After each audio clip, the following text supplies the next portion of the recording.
कोपर खैरणे परिसरातील गुन्हेगारीला आळा घालण्यासाठी पोलिसांकडून शनिवारी रात्री कोम्बिंग ऑपरेशन घेण्यात आले। यामध्ये 4 सराईत गुन्हेगार व एक बांगलादेशी महिला पोलिसांच्या हाती लागले, तर एका गुन्हेगारासोबतच्या झटापटीत वरिष्ठ पोलीस निरीक्षक जखमी झाले आहेत।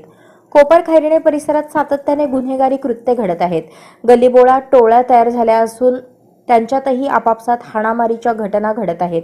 अशा टोळ्यांमधून भाई होऊ पाहणारे, चोऱ्या घरफोड्या करणारे यांना प्रतिबंध करण्याचे पाऊल पोलिसांनी उचलले आहे। त्यासाठी उपायुक्त पंकज डहाणे यांच्या नेतृत्वाखाली शनिवारी रात्री कोपर खैरणे पोलीस ठाणे हद्दीत कोम्बिंग ऑपरेशन करण्यात आले। त्यासाठी वरिष्ठ निरीक्षक औदुंबर पाटील, निरीक्षक सुहास चव्हाण यांच्या मदतीला मुख्यालयातून राखीव दलाच्या 14 तुकड्या पुरवण्यात आल्या। त्यात 25 अधिकारी व 140 कर्मचाऱ्यांचा समावेश होता। त्यांच्यामार्फत शनिवारी रात्री कोपर खैरणे घणसोली परिसरात ठिकठिकाणी नाकाबंदी तसेच गस्त घालून गुन्हेगारांचा शोध घेतला जात होता। यात 4 सराईत गुन्हेगार व एक बांगलादेशी महिला मिळून आली। सलीम इमाम खान वय 28, रिजवान सादिक कुरेशी वय 32, अज्जू फ्रान्सिस वय 27, साहिल अन्सारी 22 व पॉपी मुल्ला वय 20 अशी त्यांची नावे आहेत। त्यापैकी 3 खैरणे तर 1 जण बोनखोडेचा राहणार आहे।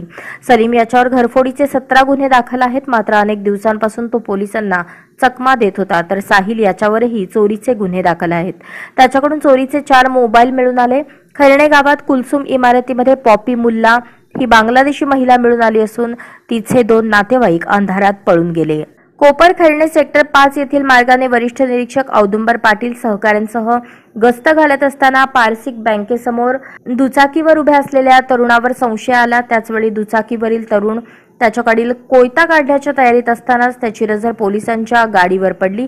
त्यामुळे तो पळ काढत असताना औदुंबर पाटील व त्यांच्या सहकार्याने पाठलाग करून पकडण्याचा प्रयत्न केला।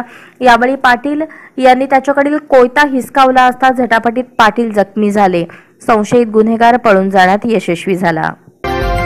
आजच स्मार्ट महाराष्ट्र न्यूज चॅनलला सबस्क्राइब करा।